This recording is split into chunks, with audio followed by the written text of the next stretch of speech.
In a small town in southern Colorado called Creed, a man named Atticus Green stood in line at the store, tapping his foot on the ground as he hummed along to the sound of the music playing on the radio. He glanced over and waved to the cashier standing across the store from him, who had taken care of his dog while him and his wife had been on vacation in California during the spring. A huge smile shot across her face as she waved back to him. The smile mirrored the smile of everyone who had the luck to come across Atticus Green. The Greens were a loved couple by everyone in Creed. If you asked anyone in private, though, they would tell you that Atticus was the favorite of the couple. Atticus was 30 years old and stood at just over 6 foot. He had a medium build that showed he frequented at the town's small gym. He had deep brown eyes that any woman would get lost in, and a smile that could light up a room and make anyone want to come up to him and spark a conversation. And he had an aura around him that radiated friendliness. Atticus Green was a good man, and a charming one. And for every good man born, a good woman needs to be by his side. And that woman for Atticus was his wife of 5 years, Olivia, whom he called Liv. They lived together in a cabin in the mountains a few miles north of town. "You're up, Mr. Green," said a voice that cracked midway through the sentence. Atticus looked up to see that the voice belonged to the boy behind the register. He stepped forward as the boy asked, "Is that all for you today, Mr. Green?" "Looks like it, Johnny. I've heard there was a storm coming in, and I wanted to make sure I had enough oil for the lamps and enough wood for the fire in case we get snowed in," Atticus happily responded as Johnny scanned the items.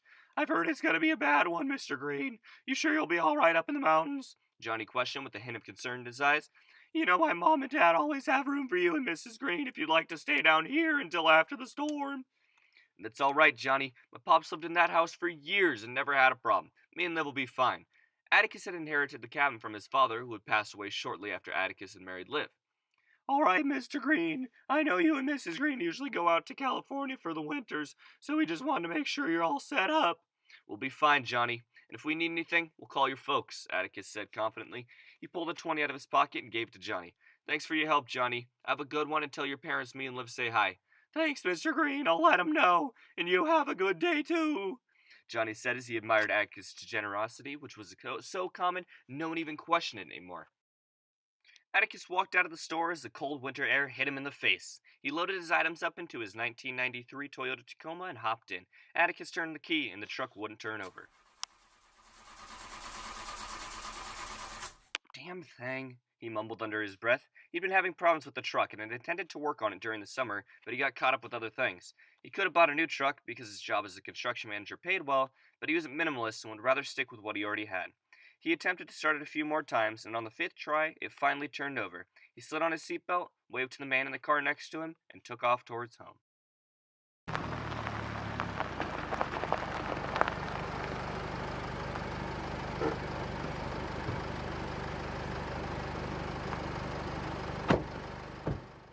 Atticus got home as the clock struck 5. He hopped out of his truck and looked up at the dark storm clouds closing in and frowned. He walked up his gravel driveway and walked around to the back to pet the big German shepherd that was standing by the back door tied up.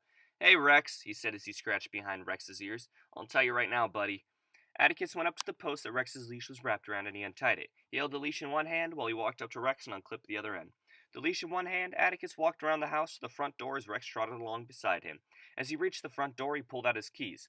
He let out a silent curse as he realized he'd forgotten the keys to the house. He knocked on the door and started to look around as he waited for Liv to come open it. Atticus's eyes surveyed the surrounding area and focused on something in the tree line about 100 feet away. He rubbed the stubble on his face as he tried to figure out what the slow-moving object in the woods was. It looked like some sort of animal? All of a sudden, Rex's ears perked up and he released a guttural growl that Atticus had never heard before.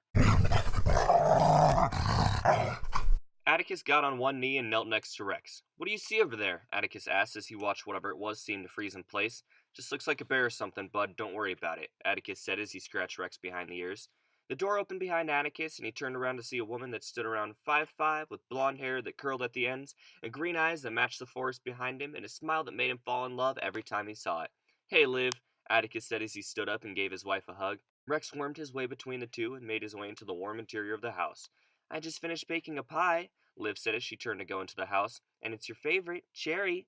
Liv walked inside and headed to the living room as Atticus stood outside alone. He turned his head to see if he could see the animal in the woods again. But it was gone. With how slow the creature was moving, there's no way it could have moved in the amount of time it took Atticus to hug his wife. He shook his head and assumed that he just couldn't see it. Atticus walked into the house and closed and locked the door behind him. He walked into the living room and Liv was sitting on the gray, worn-out couch reading a book as the brick fireplace roared, making the room warm and cozy. He looked up at the elk head that rested above the fireplace. He had killed the elk when he was 12 years old when he was on a hunting trip with his dad. Atticus sniffed the air and could smell the cherry pie, which he knew was in the kitchen cooling on the windowsill. Liv set down the book and looked up at him. You can go get that pie right now if you want, Atticus. He looked at her and smiled. I'm gonna wait for it to cool down. I don't want it to burn the roof of my mouth like last time. She smirked at him and patted the couch next to her, and he came and sat down. It's gonna be a pretty bad storm tonight. Everyone in town was talking about it, Atticus said to Liv, who had just picked up her book again. Liv frowned and set down the book and looked at Atticus. I know, honey. You've told me 20 times now. I know, but I'm just worried. The news said we could be expecting at least 10 inches of snow and it could end up upwards of 30, and I don't want to be stuck in this cabin come tomorrow, Atticus said, obviously upset. Liv grabbed Atticus's hand and looked him in the eye. We'll be fine. You got the kerosene lamps, and we have plenty of food and water and firewood. There's nothing to worry about. You're right, it's just. Atticus's sentence was cut off by the sound of metal hitting the floor and the yapping of Rex coming from the kitchen. Atticus hopped up and ran to the kitchen with Liv close behind him. When he entered the kitchen, Rex was standing in the middle and the empty pie tin was sitting in front of him. Atticus closed the window and went up to Rex and gave him a pat on the butt for eating the pie. Come on, buddy, I just let you in. Atticus went up to the living room to grab the dog leash and then came back to the kitchen where Rex was still sheepishly standing around the mess. Atticus grabbed Rex by the collar and started to walk to the back door while Liv cleaned up the mess on the floor. Atticus went outside and tied up Rex and gave the leash a tug to make sure it wouldn't come undone. He knelt down by Rex and told him, You can come in later if the snow gets too bad, Rex, but you've been a bad boy, so you have to stay outside right now. Atticus stood up and gave Rex one more pat on the head before going back inside as he was given Rex's famous puppy eyes. Atticus walked back inside and to the kitchen as he gave Liv a smile. I don't know what's into Rex. When we were coming in, he was growling at the woods. Something's got him all worked up. Well, Liv responded, I can try and rush him to the vet and get back before the storm hits, unless you'd like to take him, but I'd rather not have a sick dog during the biggest storm of the year. Atticus didn't want Liv to go out, but he knew as well as she did that Rex could die in the storm if there was something seriously wrong with him. He'd seen it happen to some of his dogs in the past. Yeah, I want you to take him, but just hurry back so you don't get stuck out in the storm. Liv got up and kissed Atticus on the cheek. I'll take him to the vet and be back as soon as possible. Dinner's in the oven. We'll eat whenever I get back. Atticus nodded and watched Liv as she grabbed her keys off the holder and walked out the back door to get Rex. He walked to the window in the living room and watched as she opened the garage door and took off with Rex in the passenger seat. 2 hours had passed since Atticus had received the call that the snow up the mountain was too much for his wife and that she would be staying with Johnny's family until the storm died down enough for her to make her way to the house. He had already eaten the pot roast Liv had made for the two of them, and he currently sat on the couch trying to pass the time. He stood up and walked to the window and saw the snow piling up outside. The thermometer outside read 20 degrees, and he was thankful that he was inside. However, he had really hoped that Liv had been there, but he figured he would be alright while he was by himself. And although he wouldn't say it because he loved his wife, but he really enjoyed the peace and quiet. Atticus sat down on the couch and looked at Liv's book about home improvement. He skimmed through the pages and thought to himself about how odd it was to try and improve a house that consisted of nothing more than a kitchen, living room, and a bedroom. He shook his head and sat down the book. As he did, the lights in the house dimmed out for a second and then came back on.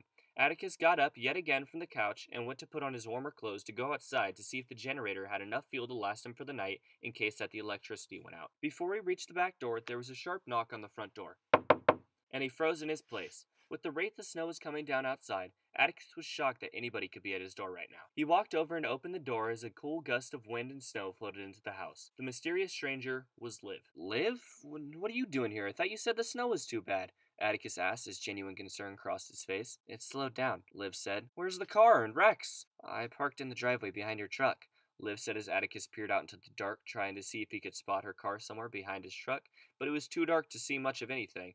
He ushered her in and closed the door behind him. Where's the dog at? Did they say anything about him? Atticus asked. He's at the vet. I'm going to lie down, Liv said as she pushed past him and made her way to the bedroom. Atticus watched her turn into the room and was concerned. Something seemed to be off with Liv, but he just chalked it up to her being tired and worried about Rex.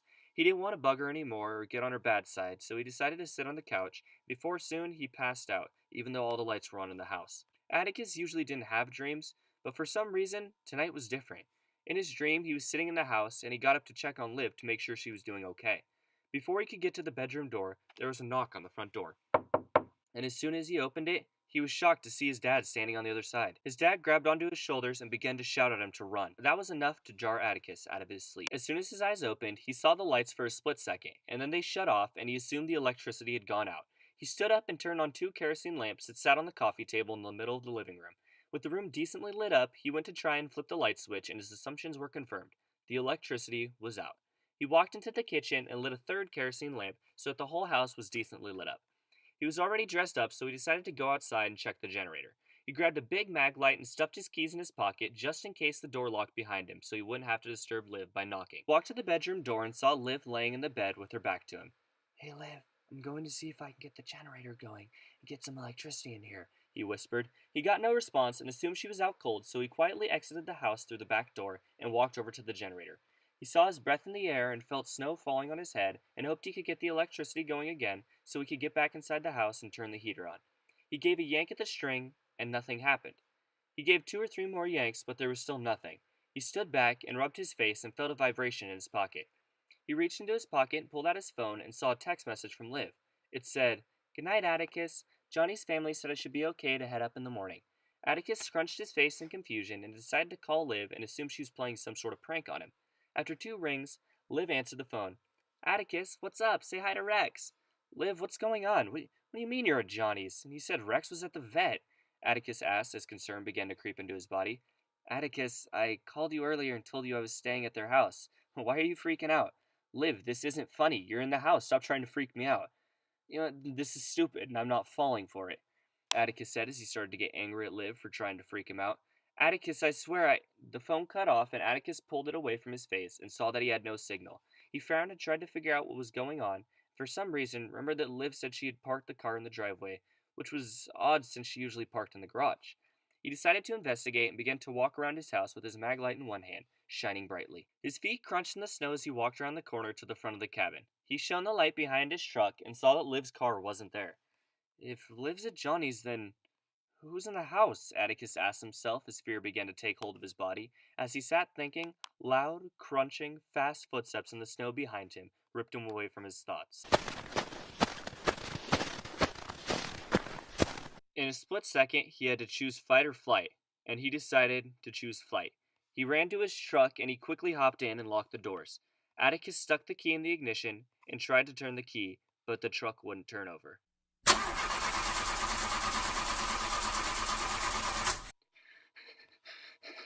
He sat breathing heavy in his truck and looked out the windows, but all he could see was darkness and the snow that covered the ground. As he contemplated just jumping out and running for his life, there was a loud scratching noise similar to someone running their nails across a blackboard. He slowly turned his head to see a gray finger that was similar to a human's, but much too long, was scratching his back window. He tried to scream, but nothing would come out as his facial expression contorted into one of terror. The creature that was running its finger along the glass jumped on top of the truck, and Atticus's screams pierced the air as he tried to figure out what to do. He looked around and started reaching for anything valuable in the truck, and in his panic he hit the headlights, and as he looked up, terror gripped his body as he saw a creature in view of the headlights. It was a humanoid sort of creature, but its arms and legs were so long and gray, and it sat on all fours with its elbows and knees bent at odd directions, similar to how a grasshopper would stand. They were connected to a small torso, and on top of that torso was a long neck, which connected to the head of a deer. Its eyes glowed white in the light, and it let out a high-pitched scream. The scream didn't sound like any animal Atticus had ever heard before. It was guttural and sounded like something that had come straight from the depths of hell. In a matter of seconds, it was gone with lightning-quick speed, and as it left, the headlights shut off on the truck. The whole experience had almost made Atticus forget about the beast on top of his car until he heard a on his window. He slowly turned his head to his left, and the gray hand was tapping on his window. In one swift movement, the hand shattered the glass and reached for Atticus as he managed to get out of its reach. He turned and kicked open the passenger door with his keys and flashlight in hand and took off towards the front door of his house. He heard the thundering footsteps behind him as he stuck his key in the hole and ripped the door open. He managed to get inside and slammed the door shut behind him just in time. He locked the door and turned around to see Liv standing in the middle of the living room next to the coffee table in the middle. "Liv, what is going on?" Atticus screamed at his wife, but she stood still as a statue and seemed not to hear him. Atticus heard footsteps in the kitchen and something that sounded like someone blowing out a candle, and the lamp he had set up in the kitchen had gone dark. "Olivia, please answer me! What is going on?" Atticus pleaded with his wife as absolute fear turned inside of him. However, his wife still didn't move and continued to stand still as a statue. And then, he heard what sounded like footsteps coming down the dark hallway, and this time Liv leaned over and blew out the kerosene lamp and only one remained. Liv turned to face Atticus, but it wasn't Liv. It was her, but her face looked like it did when she was a child. "Come here, Atticus.